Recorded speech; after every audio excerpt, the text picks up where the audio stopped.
Unmute and start.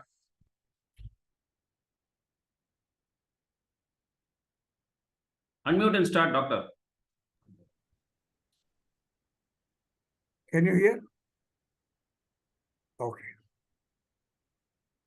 Meeting to order. I call upon our secretary, K.R. Narayanan, to start the meeting with our prayer. Over to Narayanan, please. Heaven of freedom, where the mind is without fear and the head is held high, where the knowledge is free, where the world has not been broken up into fragments by narrow domestic walls, where the words come out from the depth of truth, where tireless striving stretches its arm towards perfection, where the clear stream of reason has not lost its way into the dreary deserts under dead habit, where the mind is led forward by thee into ever-widening thought and action, into that heaven of freedom, my Father, let my country awake. This is a recital from Rabindranath Tagore. Thank you. Thank you, Narayanan. Thank you, Narayanan.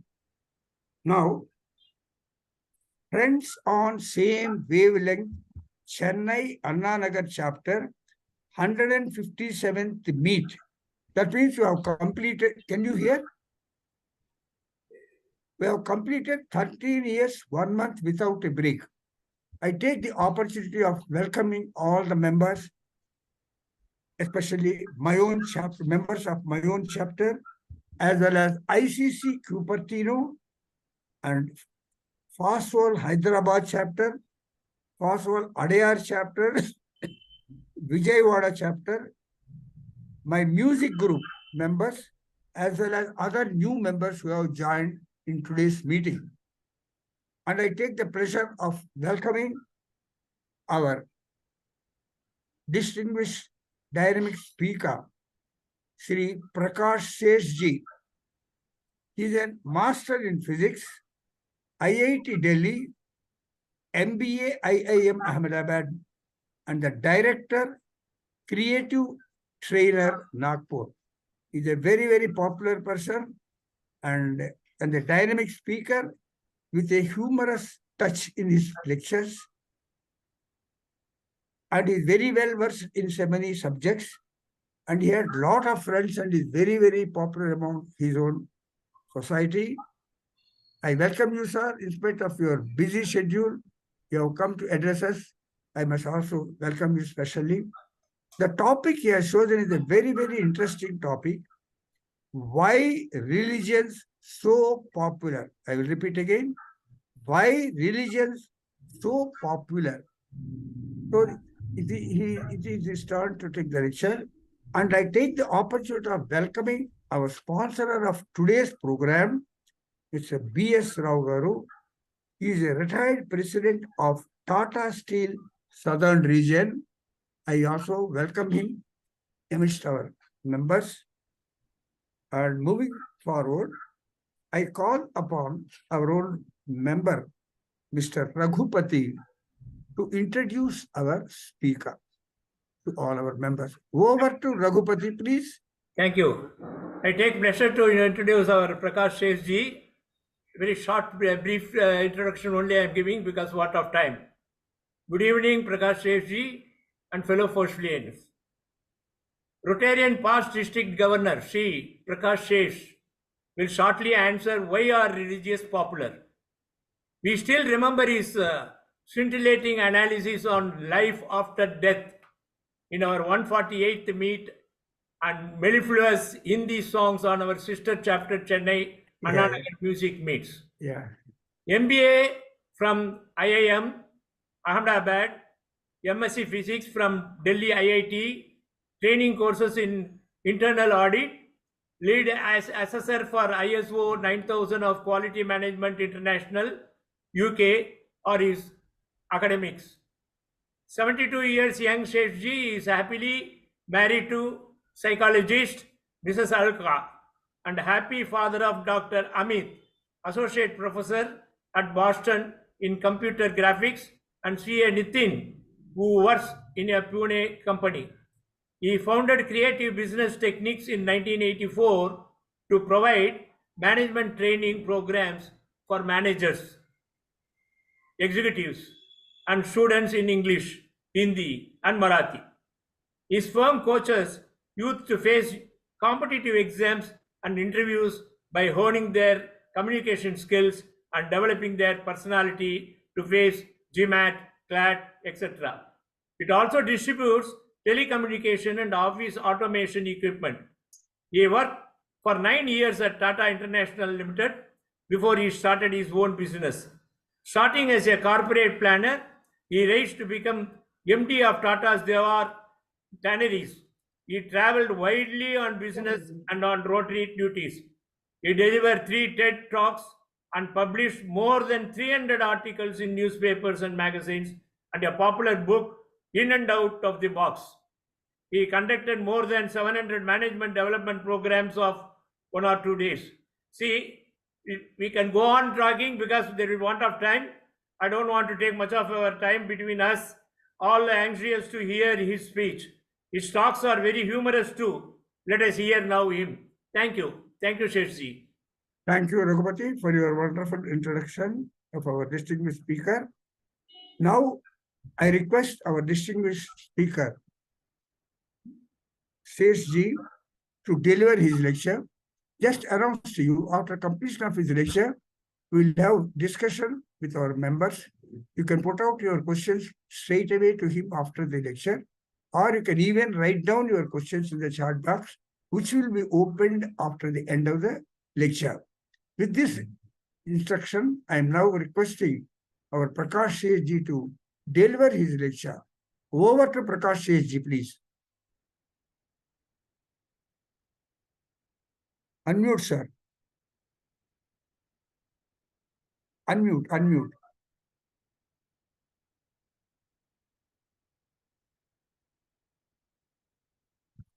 Unmute, please. We can't hear. Narayana, what's the problem? He's not unmuting. Prakashji, unmute, please.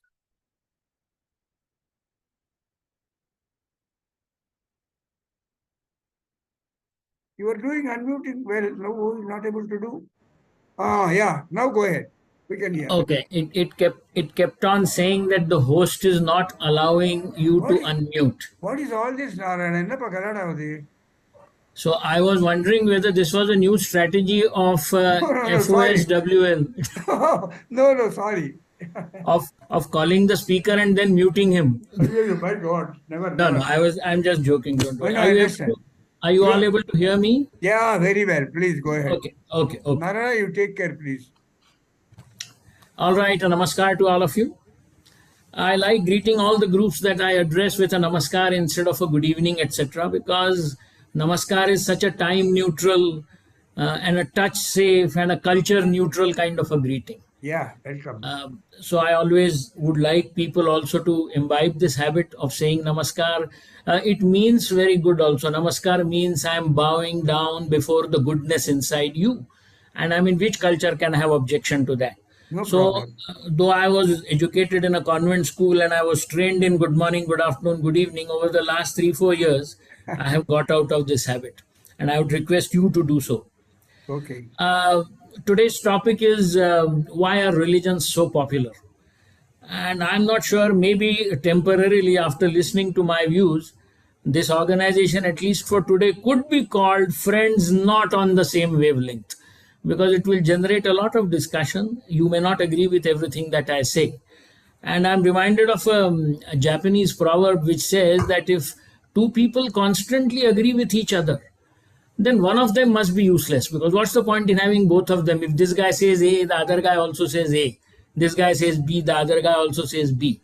But the Japanese proverb goes further and says that if there are two people who are constantly disagreeing with each other, then both of them must be useless. So we need to keep this proverb at the back of our mind. Please go ahead and shoot all your questions in the time that has been allotted after the 45 minutes in which I will be presenting my views to all of you. Now, before getting into the reasons, I have identified actually 7 reasons why religions are so popular. And we'll dwell on each one of them briefly, depending on how much our time permits. And towards the very end, I am going to add a small thing which may not be very directly relevant to the topic of today, but I'm going to profess saying that therefore the best way of understanding your religion is through its philosophy.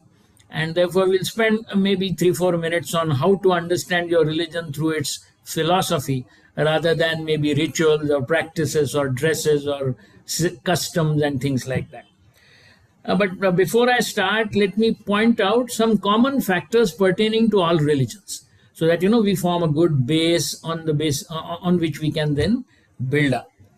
Now, some common factors pertaining to all religions are that people who follow religions far outnumber the people who don't follow them. This is fact number one. You take any religion, the number of people who follow it is far more than the number of people who don't follow it. If you take all religions together, this is also true. Though the number of people who are now claiming that they are without a religion is going up a little bit, but still the percentage is nothing to write home about. So they are in a majority, and that's why I've chosen this topic, saying let's analyze the reason as to why they are so popular. The second important fact about all religions that we must note is that all religions are man-made. All religions are man-made. What do I mean by that? You take the Abrahamic religions, maybe Judaism, Christianity, and Islam. They were all started off by some messenger who said that God revealed certain knowledge to me, and this is how our religion should therefore be.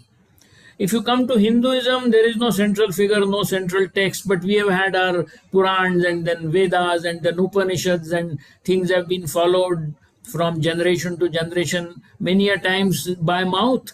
But ultimately, it is a man-made religion, in the sense most of the sages and the rishis who made those Vedas and Upanishads were men like us. Thirdly, you go to maybe Buddhism. It originated with Gautam Buddha, and if Gautam Buddha was not there, Buddhism would not have been there. So all religions, whichever religion you talk of, are man-made. We must keep that at the back of our mind. There is no divinity associated with the formation of a religion. That is all I'd like you to remember. The third common factor amongst all religions is that all of them have a god or some such entity, except one. Buddhism says that it is an atheistic religion. So there is no god in Buddhism. Even Gautam Buddha says, I am not a god. So please don't treat me as a god. Though many Buddhists and learned Buddhist friends of mine say, we treat Gautam Buddha as God. But I said, he himself said that don't treat him as God. So we'll not go into those contradictions, but all religions have a central almighty figure, whichever name you may call it by, except Buddhism. That's the third common point between religions. The fourth one is that all of them have standard rituals. The rituals are obviously different, but all religions have standard rituals. Now, these rituals may be or may not be logical. We are not going to seek logic in them, but the fact is that I remember once, you all have heard of Javed Akhtar, haven't you? The famous lyricist, the one who wrote Sholay, for example, Salim Javed, the Javed of the Salim Javed. Now, he's a Muslim and he's an atheist. He claims himself to be an atheist, which is a very, very explosive and a dangerous combination, because Islam says that if you do not agree to Islamic principles and Allah, then we will kill you. In the sense, the punishment is death. But Javed has survived all these years. He must be having something up his sleeve. I don't know. Now, he says that most of us are 90% atheists. I'm just mentioning this because it struck me as a very interesting fact.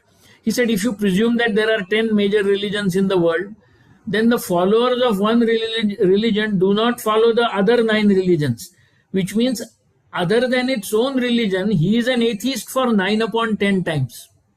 You understand my logic? Yeah. For example, a Christian would say he's okay as far as Christianity is concerned. But when it comes to the other 9 religions, then he's an atheist. So his logic is that there are more atheists in this world than believers. But we'll not go into that just now. The last point which pertains to all religions is that all are fiercely exclusive. Though they claim, many a times I've seen religions saying that no, we fight for inclusivity. But in practice, religions are like islands. They are fairly exclusive. They severely frown on the practices of other religions, which is why I call them exclusive. One practice in one religion is never given acceptance in another religion, which is why I say they have their own separate domains. They are fairly exclusive. They have a lot of goodness in them, but all of that is within their own domain. Says as good may not be accepted by followers of another religion as good. That is what I mean by exclusive domains.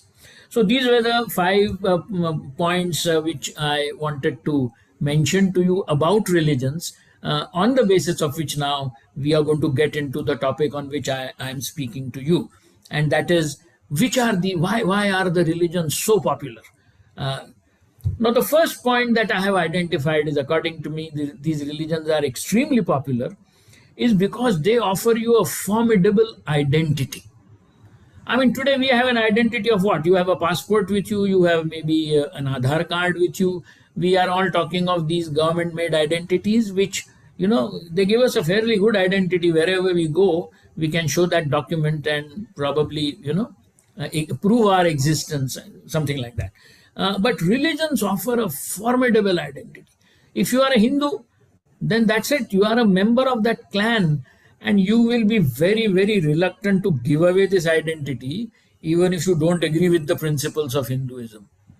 Because most of the time you will realize that carrying the identity of a religion, whichever religion, I'm using the word Hindu, I could have used the word Muslim or Christian or whatever. Since many of us are Hindus, I'll keep on using the word Hindu. Please pardon me for that.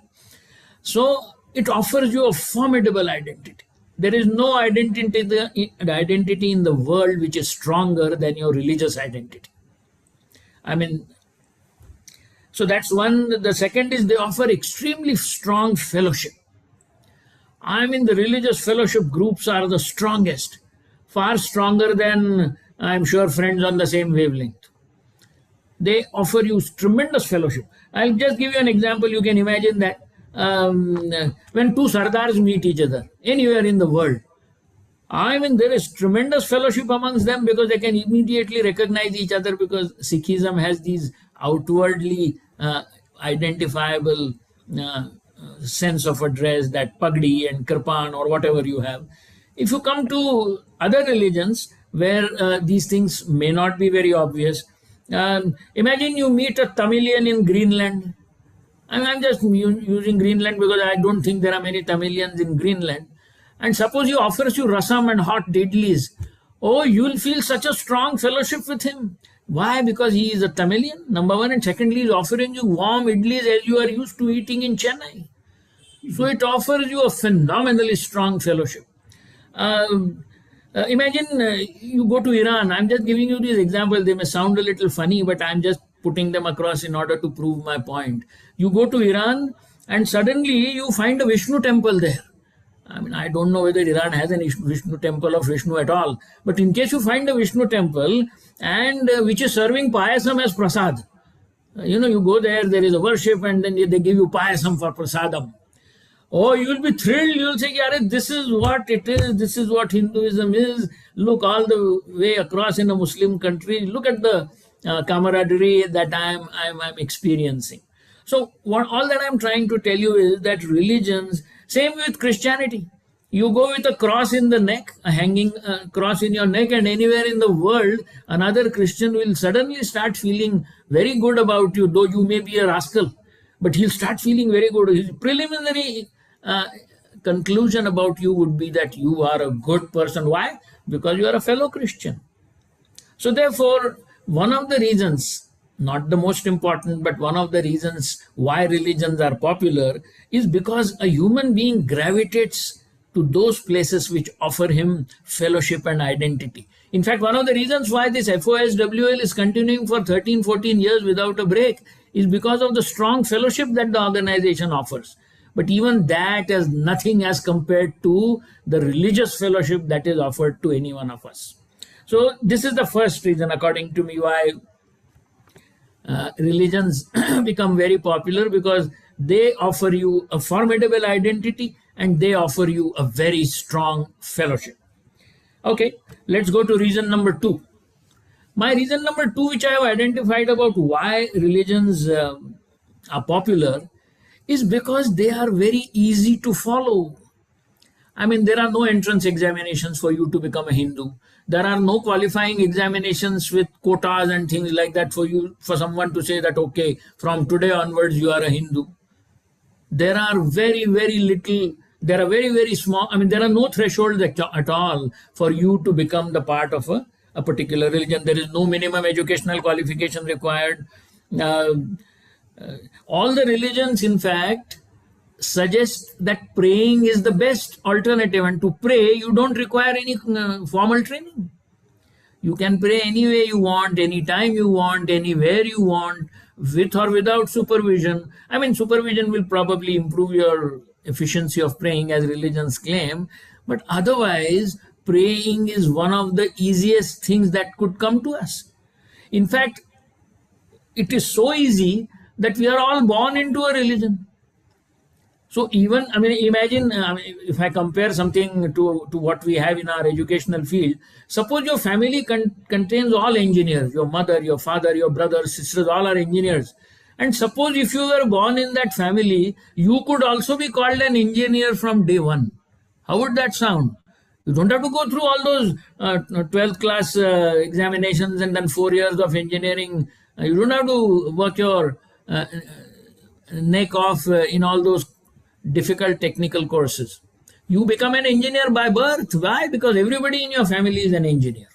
So imagine, compare this with that situation, and then you'll understand what I say, that why are religions extremely easy to follow, to enter, to remain, and to follow. Because you are born into them. Actually, you are born into those religions. Naturally, all human beings, always gravitate towards something that is the easiest available around them. And I am claiming that religion, being a part of the religion, is the easiest thing that is available to us. All that we have to do is to get born into that, for which we are not even responsible.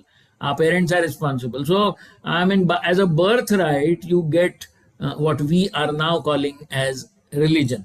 But the main part why they are popular under this reason is that human beings gravitate towards something which is easy.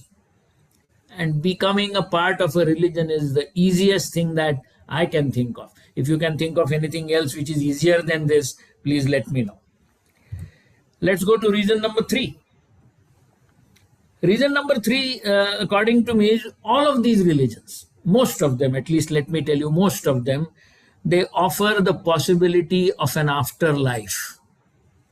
We had touched very briefly on this point when I spoke to you on life after death, but that's 8-9 months ago. Most religions offer some possibility of your living even beyond your physical death on this earth.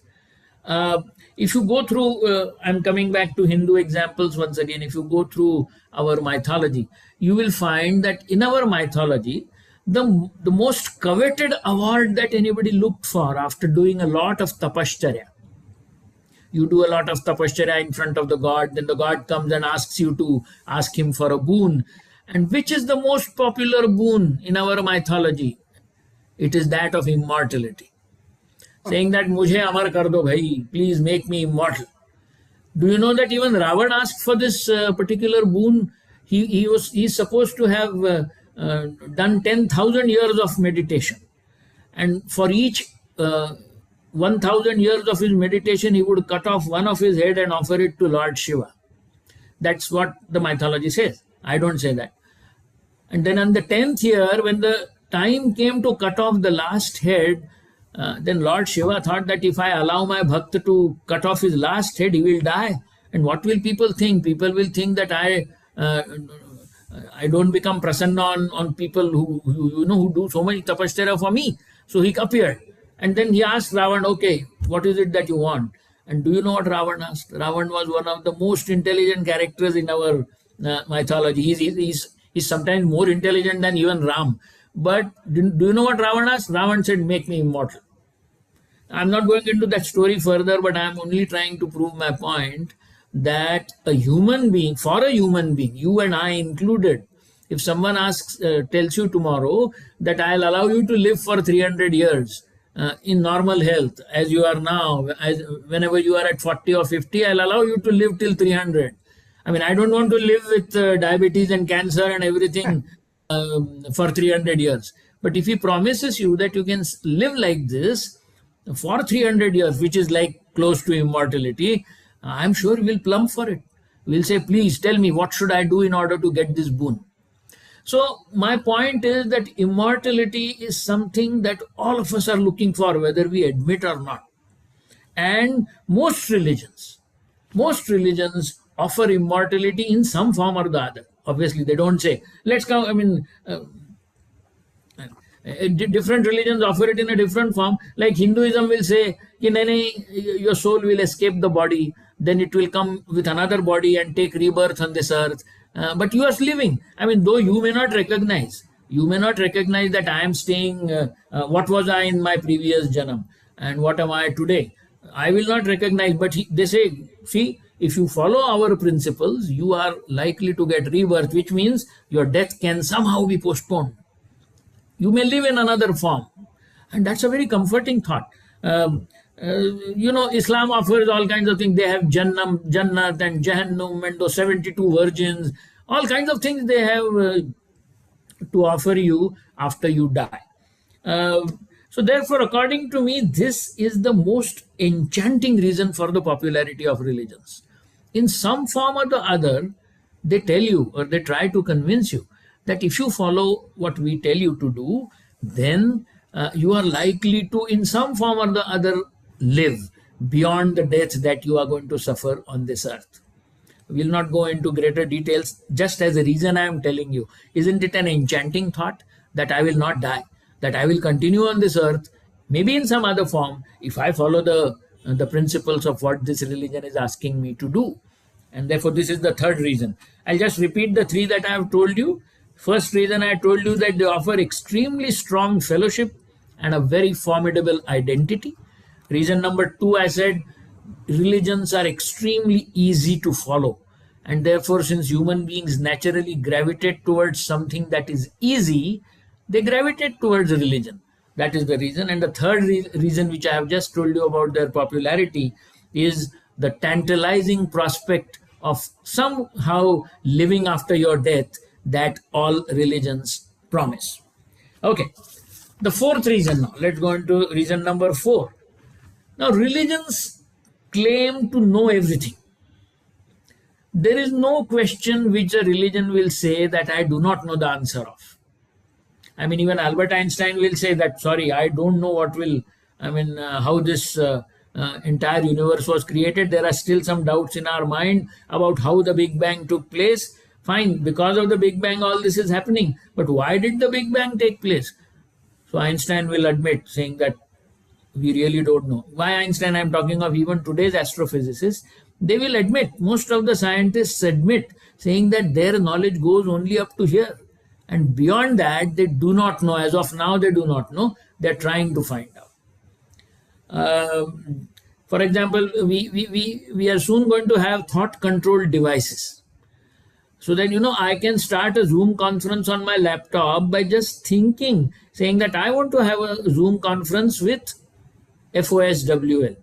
And my laptop will open, it will look at the Zoom link, it will connect without my doing anything. These are called thought-controlled devices. Sounds bizarre. Internet sounded bizarre just about 25 years ago to us, all of us. Could we have imagined going through a Zoom conference like this maybe 20 years ago? No. So therefore, science has its limitations, but science accepts its limitations. This is what I would like to say. Religions claim they have no limitations. They know everything that there is to know about anything on this earth. Now, this is how does this make the religion very popular? Obviously, this is a very comforting thought for the followers. The followers feel, look, I belong to a religion which knows everything. So in case I have a doubt, I will check with somebody knowledgeable in this religion, and they will guide me. So he has a safe and a comfortable thought. a corollary of this particular reason of why religions think they know everything is that they don't expect you to do any original thinking. Like as I said, science keeps progressing because of original thinking, something which disproves the earlier belief. Have you ever come across any belief in religion which was disproved because it was 100 years ago? This was the belief, and now today religion says no, that is not true. Except for the example of Galileo, I can recall. Galileo said the earth was round, and the church said that the Pope said the earth was flat because the Bible said so. But he was almost, I don't know, but I think he was about to be killed because of this blasphemy. Only now in the last, I think 10 years ago, the Pope 10 years ago admitted, saying that the church was wrong, the Bible was wrong, and they publicly apologized to Galileo because of the difficulties or hardships that they had imposed on Galileo. But you will very, very, very rarely come across an instance where religion says that some new thought has come into us. So there are no original thinking is actually frowned upon in religion. You are supposed to have faith in every principle of the religion. Independent ideas and discussions are not encouraged as much as they are in science. So once again, the followers are very, very happy that they have such a well-known source of knowledge that in case they are in doubt, they can fall back upon that source. And imagine my telling you that in a context which is not religion, saying that, look, I know everything. Whatever you want to ask me, and you'll immediately feel relieved, saying that, oh, here is a man. In case I have any technical problem, I am going to ask him. And he will tell me, okay, do this, and the Zoom audio will start. So he's relieved. He's saying that, no, I don't have any difficulty in getting into Zoom conferences because I have a technical person who will solve any problem of mine.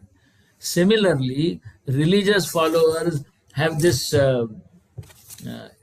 satisfaction at the back of their mind, or the guarantee at the back of their minds that they always have a resource to fall back upon. Because religions claim that there is nothing in this world that they don't know. They know everything. That's what most religions would claim. Okay, reason number 5.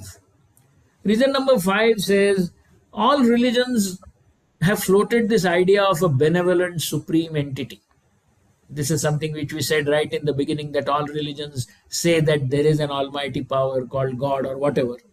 So all religions have floated the idea of benevolent supreme entity, whichever name we call it by, except for Buddhism. As I said, Buddhism expressly says that there is no God. So Buddhism is the only atheistic religion by definition in this whole world. But anyway, so what does this almighty figure do? He creates you, he nurtures you, he admonishes you, he accepts your prayers, he fulfills your wishes.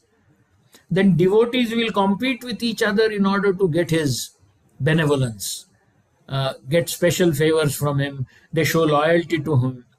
Now, why does this principle of a religion make it more popular? Once again, for the earlier religion, when religions claim that they know everything, here again, you have a virtual advisory always available with you. You know, don't we feel comfortable when we have grandparents staying at home? We say any problem we come across, anything that we come across, we'll go and ask them. And because of their wide experience, they would, guide us about how to tackle this problem. I have fallen in love with a Muslim girl. I am a Hindu. I am from a Hindu conservative family. So you go to your grandfather and say, Grandpa, what should I do now? Most grandchildren would not go to their grandpa, but I'm just giving this to you as an example. In the sense, you have a phenomenal resource at home. That's why people or families who have grandparents staying with them are generally happier families, generally better families. Why? Because they are confident. They take the next step forward with the confidence that I have someone to fall back upon. So this virtual advisory is loved by people. And a religion, whichever religion his may be, any religion offers you a phenomenal virtual advisory. Because he says, because of this benevolent entity that it has designed. The next reason is a little away from whatever we've been talking about just now. Religions are popular because they generate a phenomenal amount of commerce. Commerce means money transactions. I mean, look at what the Ram Mandir is going to do to our India's GDP. A phenomenal number of people are going to come and visit the Ram Mandir in the first few years. Well, religions have prescribed certain methods of how you should conduct a marriage, or how should you conduct a janay or a thread ceremony or whatever. How should you conduct a death ceremony? Each of these ceremonies, let me tell you, cost money, which increases the GDP, because when you pay the guy who sells the wood to you in order to burn the person who has died, in a way it has increased the GDP of the country in a small, minute way. So you'll agree with me that, I mean, why do governments of those respective states always take upon themselves to have a full administrative control of the rich temples within their state?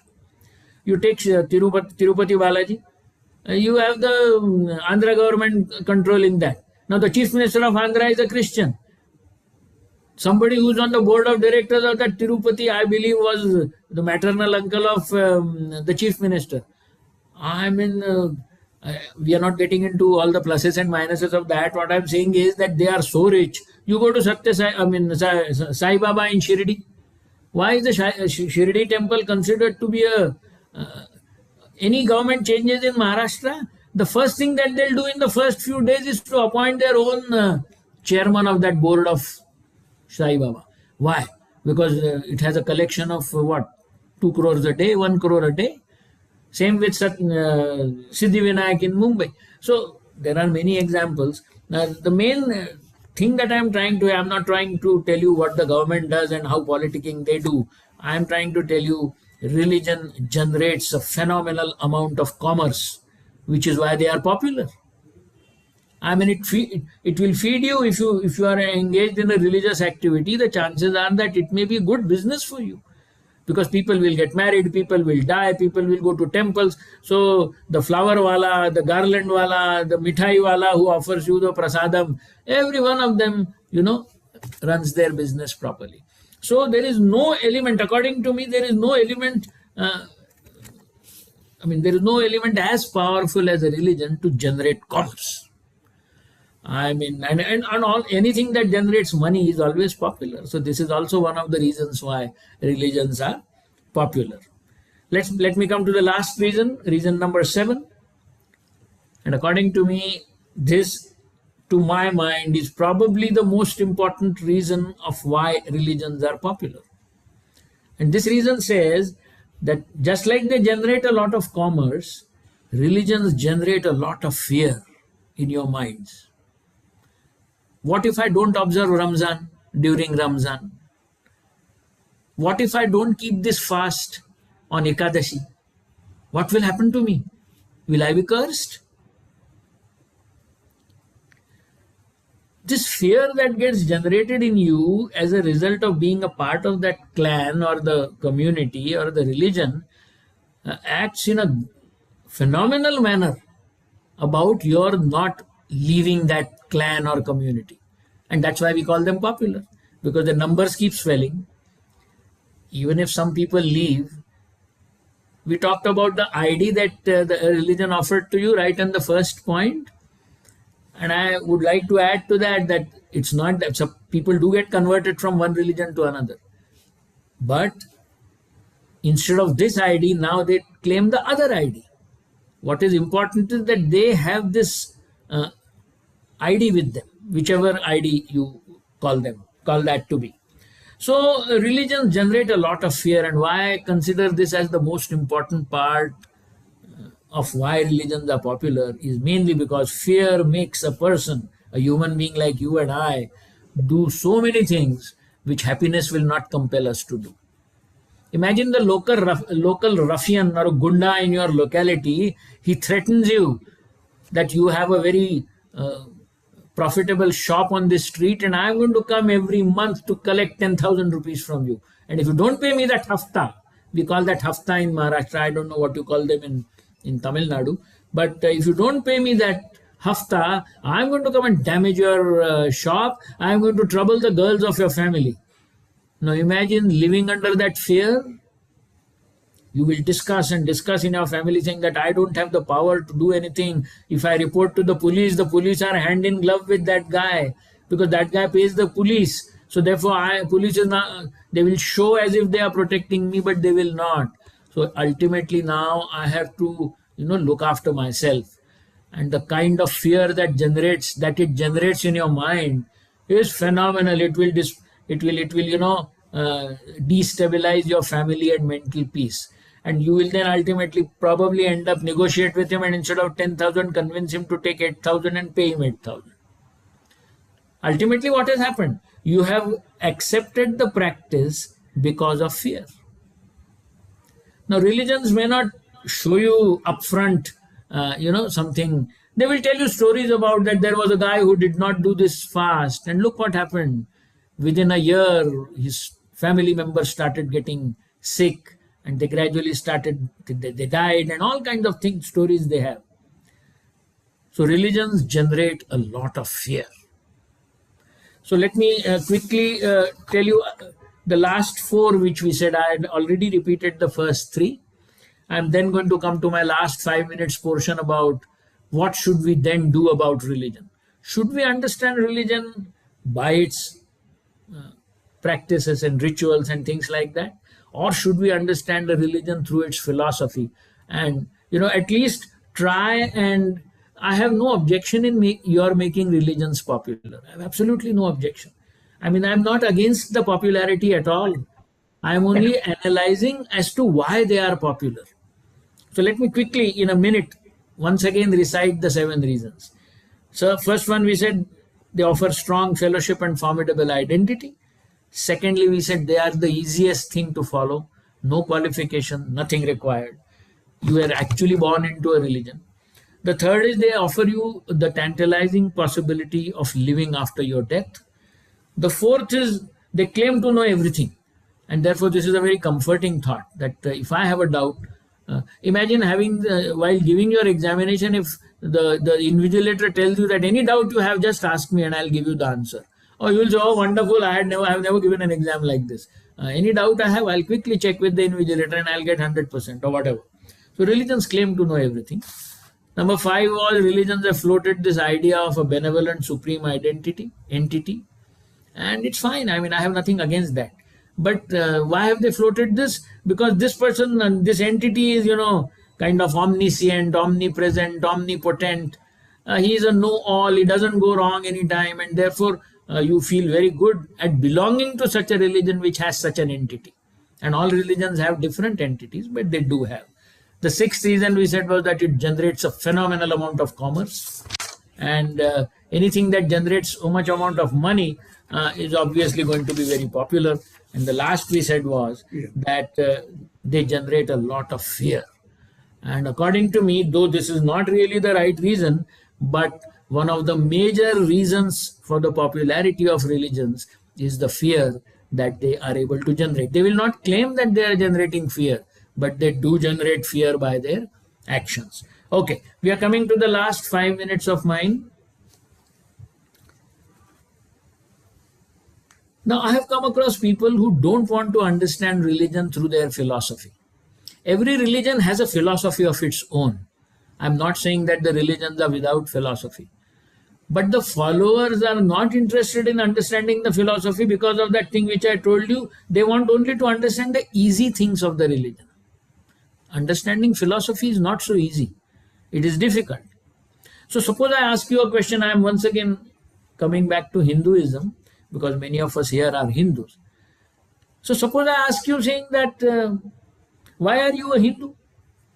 I mean, which principles of Hinduism are you in agreement with in order to call yourself a Hindu? Now, this is a dicey question because people will start answering saying, no, you should do the Upanayan Sanskar before this age, and then you must do this and you must do that, and you'll realize that all of them are related to rituals. That you must go to observe a fast on a certain day, you must not, whatever. I'm not even able to remember so many of them because we are all raised on them. So much so that we start feeling that this is what Hinduism is. The fact is, this is not Hinduism. And people would always tell you, saying, to whomsoever I met that question, no, who's going to understand philosophy? It's going to be so difficult. I am a person with average intelligence. I can't understand the philosophy of a religion. I am following this religion because my Purohit tells me to follow it, or my father told me to follow it. Therefore, I am following it. So then I said, okay, I am going to solve that problem for you. I am going to give you today 7 principles of Hinduism, 7 philosophical principles of Hinduism. And this is what 99% of Hinduism is. I don't claim saying that this is what entire Hinduism is. And each religion can come out with similar number of philosophies. But these are philosophies. These are not rituals. These are not anything else. These are not superstitions. So I'm going to narrate these 7 philosophical bases of Hinduism. And then I'm going to ask you a question, and each one of you will have to answer that question in his own mind, saying that how many of these philosophies do you agree with? And if you say that, no, I seem to be agreeing with only 4 out of these 7 philosophies, so then I will tell you that the next time you fill up a government form which asks you your religion, please write 4/7 Hindu. Because I agree to only 4 out of the 7 principles of Hinduism. Something like that. I mean, I'm joking, because I'm sure you can't do that. But it will at least make you think, saying that I am a Hindu because, and all of us are educated. So therefore, talking to this kind of an audience, you cannot give me an excuse as to why you would not like to go towards Hinduism through its philosophies and would like to go to Hinduism only through its rituals and whatever. Okay, I'll quickly say these 7. I'm not going to expand on each one of them. The first philosophical principle of Hinduism is rebirth. Hinduism clearly says that based on your karma of this janam, you are going to be reborn. And what you will be reborn will most probably be a reward and punishment kind of a thing. You might be born as a dog, you might be reborn as something else.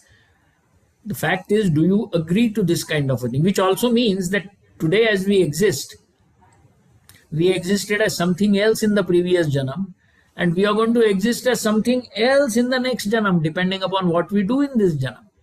But as I said, we can have a different talk on why am I a Hindu, something like that. But today I'm not going to go into details, otherwise it will take another 45 minutes. So first philosophical principle of Hinduism is rebirth. You've got to decide whether you agree to that or not.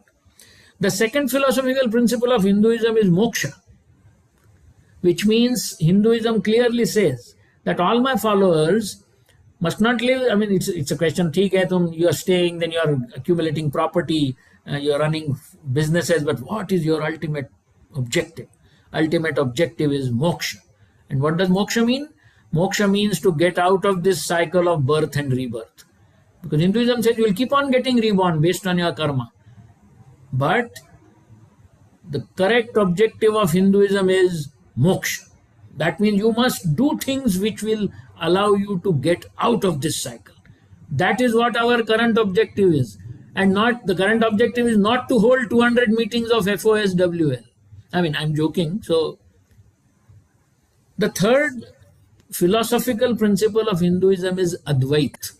Advait in English means non-duality. This is the only religion in the whole world which says that the creator and the creation, that means all of us, are a part of the same entity. This philosophy does not exist in any religion on this earth, except for the ones which have become as corollaries of Hinduism. They may believe this. But Advait means double. Advait means something which is not double. So what is not double? It says the creator and the creation are part of the same entity. So therefore that's the principle of Advait. The fourth philosophical principle of Hinduism is destiny. It says when you were born, someone up there wrote down your destiny, saying that this is how you're going to live in this janam. And the same person will then decide how you are going to live in the next janam. So he is controlling your entire destiny, not only in this janam, but in all the janams. Now you cannot do very much to change that destiny. You can do something, but you cannot do very much to change that destiny. Do you agree to this philosophical principle of Hinduism? The fifth philosophical principle of Hinduism is extreme tolerance. The religion is based on extreme tolerance, which is why for 1,000 years India has been ruled by first Muslims and then Christians. We are very tolerant kind of a people. Even today we allow, all these Rohingyas and, God knows, all kinds of people to come to us. We'll serve them food and say, no, you are our brothers and things like that. Extreme tolerance. Normal tolerance is okay, but Hinduism professes extreme tolerance. It does not specify the dress that you should wear. It does not specify the rituals that you should do. It does not specify the God that you should worship. I mean, according to me, it is a libertarian's delight. A libertarian will be very happy becoming a Hindu. You should immediately join Hinduism because there are no restrictions on virtually anything. This is the only religion which says that you can be an atheist and still be a Hindu. I mean, which other religion says this? It allows you to not believe in God and still call yourself a Hindu. This is one of its philosophical principles. I call this a philosophical principle, extreme tolerance. Principle number 6 is our famous theory. Hinduism describes your life as divided into 4 ashrams. Brahmacharya ashram, Grihastha ashram, Vanaprastha ashram, and then finally Sannyasa ashram. The beauty of this is, as a student of management, I love this particular philosophy of Hinduism. It gives you a perfect plan of how to live your life. Because each ashram, which means a phase of your life, has different objectives. In Brahmacharya ashram, you are supposed to do certain things. I'm not going into details. In Grihastha ashram, you are supposed to do certain things. If you do things in Vanaprastha ashram, the things that you are supposed to do in Brahmacharya ashram, you are going to have a bad life. So there is wonderful philosophy of dividing your life into these 4 ashrams. These are virtual ashrams, obviously, but each ashram has a separate objective and an advisory to you as to how you should live in that ashram. And if you follow that, you're going to live a good, happy, satisfied life. So this is a philosophical principle. There is no religion in the world which professes this kind of a 4 stages of life. Some of these philosophies are absolutely better than any of what they taught us in management schools also. And the last philosophy, the 7th philosophy of religion is, Hindu religion is, what we famously listen to, saying karmanne vadhikarasya ma phaleshu kadachana. Don't hanker after the result. Continue doing your karma. Don't keep bothering your mind about, am I going to come get the first class? Am I going to get a first class? You will certainly realize that objective constantly banging on your brain will spoil your studies and you'll probably get a second class. So it says, don't bother so much about the result. Bother about the process that you are, bother about the karma that you are supposed to do. Now that I have told you the 7 philosophies of Hinduism, I'll challenge you to go home today. Answer this question truthfully to yourself. Because you are not a Hindu in order to make Hinduism popular. And that was our topic of today. But as a afterthought, I have given you this thinking that unless you agree to all the 7 philosophical principles of Hinduism, you cannot call yourself a true Hindu. If you agree to some of them, then that's it. You are half a Hindu or 3/4 of a Hindu or 1/4 of a Hindu. That all you can decide. Please continue writing Hindu in all government forms, though otherwise, it doesn't have a provision to write 3/4 Hindu. So fine, I'm glad that all of you gave me such a patient hearing. I hope I've been able to churn your mind because, I don't like talks which are, mild and, things, just... they must make you think whether you agree. In fact, I like people who disagree with me. And in the question and answer session, you can be as nasty as you want. I like people who disagree with me because they are the only ones from whom I can learn something. So thank you very much. I have come to the end of my talk. I think I have been able to manage it in the 45 to 50 minutes that Dr. Rao told me. Please ask me questions in case you have any or comment upon whatever I have said, and I'll be glad to answer them if I can. If I can't answer, I'll note down that question and send an email to FOSWL saying that please transmit this answer later on to some people. Wonderful, wonderful. What a scintillating, excellent lecture presented in a very, very glucose and a lucid form. I'm very, very happy, sir, for your wonderful lecture. Now I open the platform for discussion. Such of those who have got any questions can directly ask him. He'll be too happy to answer them. Go ahead, one by one, please. Let me start my own question. Shethji, see, in our own religion or Hinduism, we have got so many other divisions in our own religion. Is it not a thing which is dividing us into our own principles and beliefs of our own religion? Do you think it is good or bad? So many partitions in our own religion. Some will say, I belong to this group, that group, this group, like that. What do you think about them? Is it good, bad, or nothing can be done about it? Over to you, sir. If you give me a choice between good, bad, and ugly, that was the name of a film, I would say that is ugly. It is the worst form of division. I think the divisions within Hinduism have been done for political reasons. Right in the beginning, maybe thousands of years ago, and they are, of course, being exploited because politicians are the same across generations. They would try to exploit something which will help them remain in power. So there's no question of these divisions being good or bad. Anything which is decided by your birth cannot be good. Cannot be good. Anything that is a division, see, you cannot have a divisionless society. Even a rich country like America, which is about 40 times in GDP better than in India, there are divisions, but they are on different lines. They are on the color of the skin, probably. They are probably on the gender. So in human history, you will always find that there have been things on which a society was divided. But the things that we are dividing our society is definitely the worst, because we are dividing the society based on where someone is born. How can this be a good method of differentiation? So I'm not saying that differentiations will vanish, but they need to be on some other criteria, not on the ones that we are presently following. Good, thank you. Anybody else, please go ahead. I am Dr. Yeah, Dr. Chokkalingam. Chokkalingam, one of our member, a cardiologist of our member. Please Yes, go ahead, yes. sir. I really appreciate Prakash, very nice. I think you must be excellent teacher too. How you have been presenting and then putting it back once again, the point by point. I really thankful to you.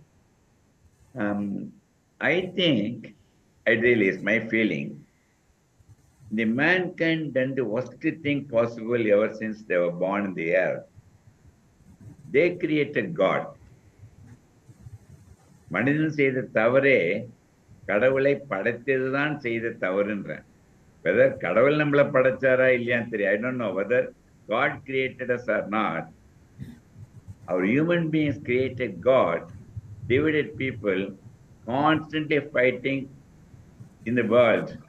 Muslim, Christian, Jews, Hindus. Luckily, Hindus, they don't get involved much in the fighting because of our inner built character of that maybe. I really don't know the answer of it. See that now the present scenario is really upsetting. For 24 hours, I am awake to save one life.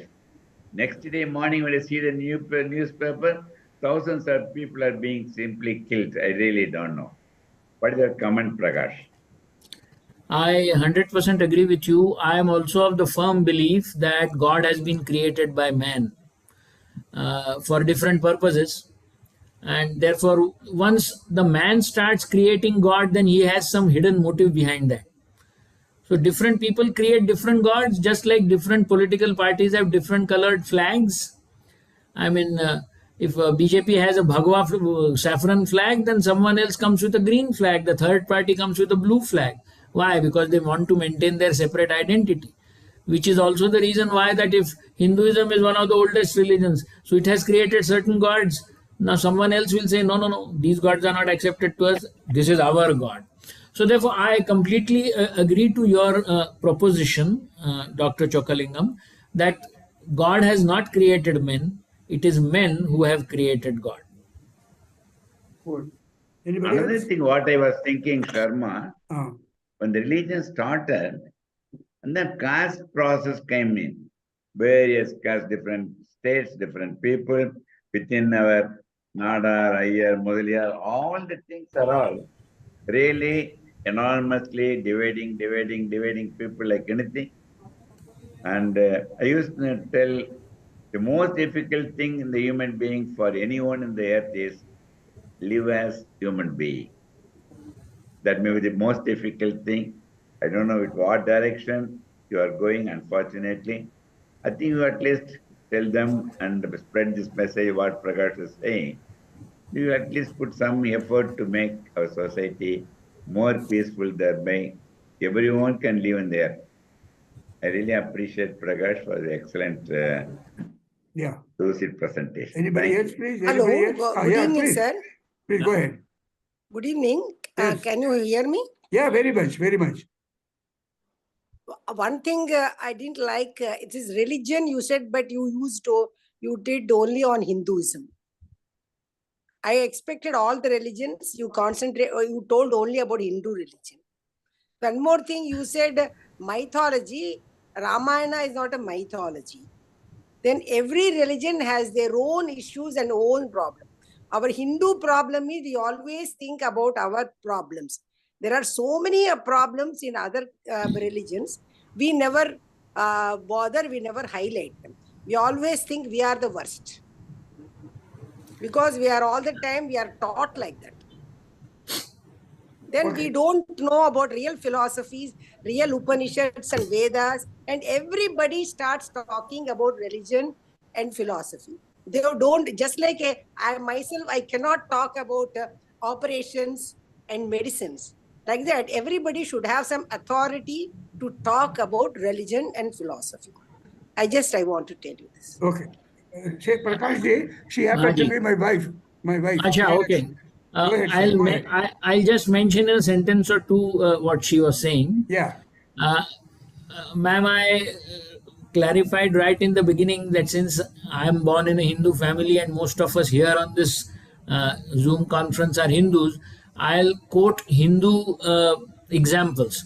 But that does not mean that, in other religions, such events or such things do not exist. In fact, I am of the firm belief that Hinduism is better than most of the other religions as far as these superstitions are concerned. Secondly, about your Ramayana not being mythology, I have my own views. You can read them in the papers also. These days, they are saying that they want to include Ramayana in history syllabus. I think just 2 or 3 days ago. But the problem is that all these years, forget whether BJP was in power or not, we have not been able to include Ramayana and Mahabharata in history lessons, mainly because we do not have evidence which will stand what I call as academic rigor. If you want to include something in the history syllabus, then you need to, have sufficient academic rigor to say that, yes, this is indeed a historic event. So we have not been able to do that. But eventually, if they find enough evidence, we will gladly accept Ramayana as history. Why not? But please don't misunderstand me because I am quoting more instances in Hinduism. That does not mean at all that everything is wrong with Hinduism and everything is fine with the other religion. In fact, it is not so. Yeah, you just gave an example. One more thing, Prakash ji, the property of our thing, tolerance you said. I personally feel this tolerance is spoiling our Hinduism in the sense the others are taking advantage of it and doing all sorts of anti-Hinduism and we are tolerating it. Do you think it is a correct attitude? No, obviously it's not the correct attitude to do extreme tolerance. It is like asking whether Gandhiji's principle of non-violence could have stopped Osama bin Laden. The answer is no. In today's situation, when the world has changed, the social structure has changed, Gandhiji's principles of non-violence may not be applicable to all situations. Similarly, this tenet of extreme tolerance that Hinduism professes will not work in case there are active, people from outside taking advantage of this tolerance. So surely it's not the right policy to follow. We must have tolerance in a limited manner. Exactly. That's what I wanted to tell. Anybody else, please? Please go ahead. Yes. Yeah, go ahead. Prakash, can you just put it in one sentence? Hinduism is condense and put it in one sentence. Oh, you want me to do that? Hinduism is, and you want me to complete that sentence. Yeah, Hinduism is equal to in one sentence condensation. That's always the most difficult because once I give one sentence, you'll start criticizing the other sentences which I have not said. But anyway, I will try and do it. Since you are asking me to do it, I would say, there is a word called Sahishnu, which cannot be really translated as tolerance, but the closest in English that we can come is tolerance. But there is a word in Sanskrit called Sahishnu, which means let others live, let us accept that there could be other paths to divinity and ours is not the only path. So I would say Hinduism is a tolerant way of life. If you want me to complete that sentence, amongst all the properties of Hinduism, this according to me is the best. It is a very open. Yeah, can I make it that sentence like live and let live? Sure. Yeah, You are saying almost the same thing that I said. Yes, you are right. Live and let live is a good, correct word. correct word of that. Yes, Thank I you. agree. Go ahead. Who else? Prakash, Dr. Sokkalingam, sorry Please. for. Yes. They say Hinduism is not a religion at all. It is only a way of principles of living. So don't bring Hinduism as religion. Many are telling, what is your concept about that? It is not a religion. It is only a way that one should live. Is it true? If you get into semantics, now we are getting into semantics, whether religion and way of living are same things or two different things. Is that what you're asking? Yes, many they claim, don't label Hinduism as a religion. You are giving globally, there is a way of living. It's not a religion. No.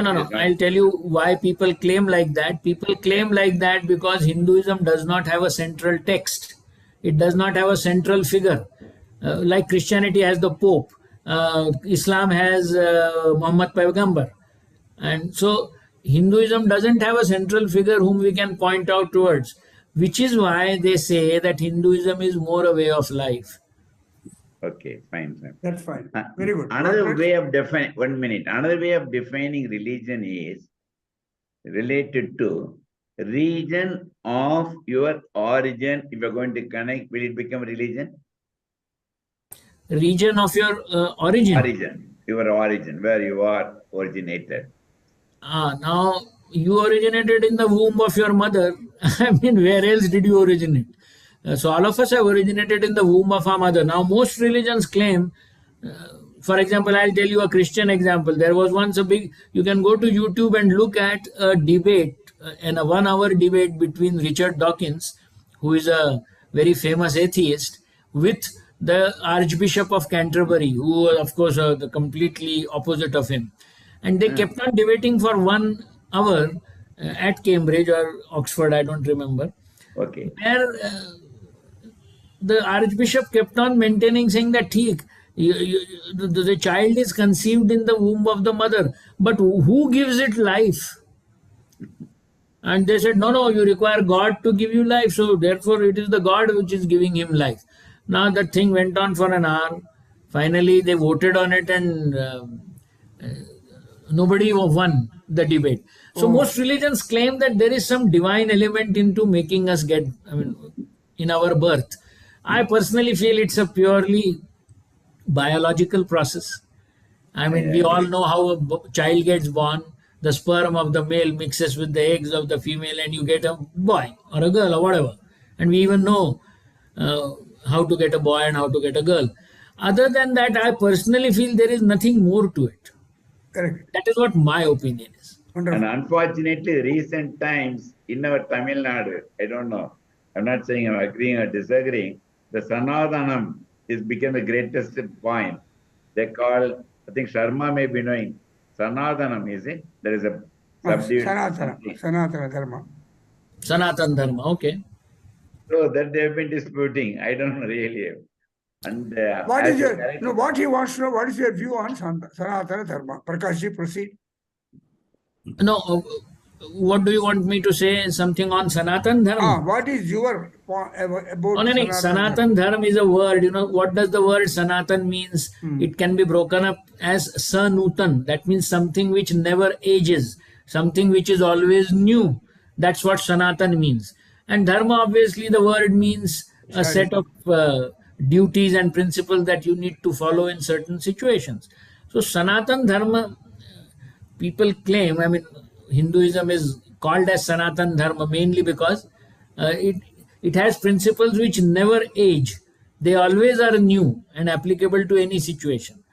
Now, obviously, people of other religions, how will they agree to this? If you agree to that definition of Sanatan Dharma, their religion will become less relevant. Saying that all the answers are with Sanatan Dharma, then what are we doing? So, it's a matter of semantics and a low-level discussion. I would say, I'll call it a low-level discussion. If it was indeed a philosophical discussion where an Islamic scholar or a Christian scholar debates with a Hindu scholar about the pluses and minuses of Sanatana Dharma, then I would with great interest watch or listen to all three of them. But when it is a debate between two people, both of whom do not know much about the philosophy of their own religions, then it becomes a very low-level debate, not worth listening. Okay, sir. One more. Anybody else, please? Yes, I would like to ask Prakash. Yes, please. My name is Vijay Tole. I have logged in from Gurgaon. Okay. Welcome. And just for some background, Prakash and I studied together from school up to our post-graduation level. Wonderful. So we have known each other for probably more than 60 years. Very nice. I'm a staunch atheist.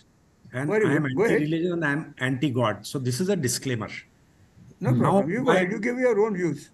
Yeah. My proposal to Prakash is that, to my mind, religions, all the religions were brought forth in the world to bring order in the society from the hunter-gatherer stage where, hunters could kill anybody, go out with anybody, live as a family, not live as a family.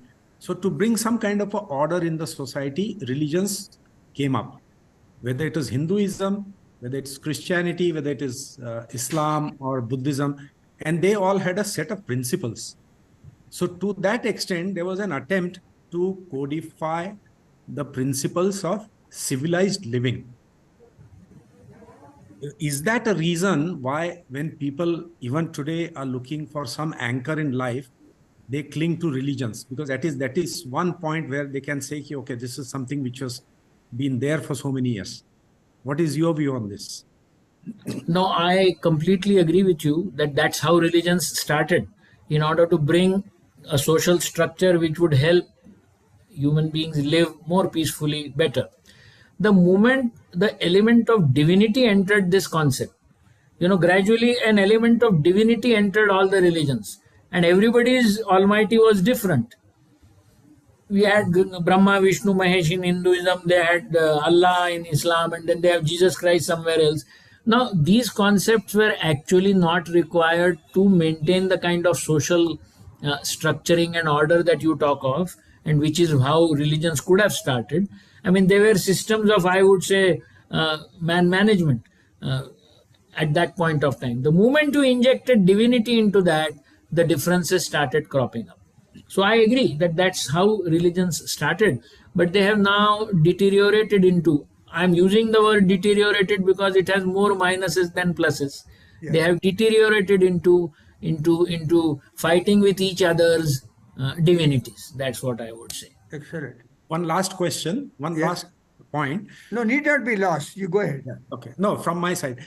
When we talk about Sanatana Dharma, Sanutan, that one never changes. However, if you look at Rig Veda, the deities were Indra and Surya. And today, they are like second grade or third grade deities or gods. And some other gods have come up. And if you see south of the Vindhyas, it was a more Shaivite culture. So Shiva was there. And from the north, the Vishnu, this thing, then had a comment. So how is this Dharma then Sanatana? Because it has changed. You have ejected, It's like, before 2014, there's Congress, now there's BJP. So Indra and Surya and Varuna are gone, and Brahma, Vishnu, Mahesh have come in. Brahma's on the sidelines. What Excellent. Yeah, that's a very difficult question. If you ask that to Sanatan Dharma followers, they would not be able to answer it, because just like political parties, new leaders take over. Yeah. So you'll be surprised. We have in Hinduism a god called Datta, who has three heads, for example. Now, I read the history. Now they have in the artis and the literature, they have said Atri Rishi was the father and so was the mother, and he eats here and he bathes at this town, vagara vagara. So those, if you go beyond those stories, the main reason was why Lord Datta was formed by human beings is because the Shaivites and Vaishnavites were killing each other. Yeah, fighting. So they said, fine, we have a god where one head is Brahma, one other head is Vishnu, the third is Mahesh. Now you have to worship him. Now how can you kill each other? Because you are now worshipping the same deity. Correct. So if you really see, the reason was political. One thing, sir, I personally feel, my personal view, I don't believe in existing of any of these gods described. I believe only two gods whom I'm able to see daily, worship them. They are the creators of the whole world. One is moon god, another is sun god.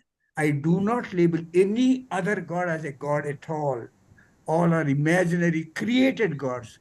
Imagine the way of service they are doing to us daily. Imagine sun not rising up. Imagine moon not coming up. I think that is the main, they are the gods of our religion. Anybody can go ahead. No.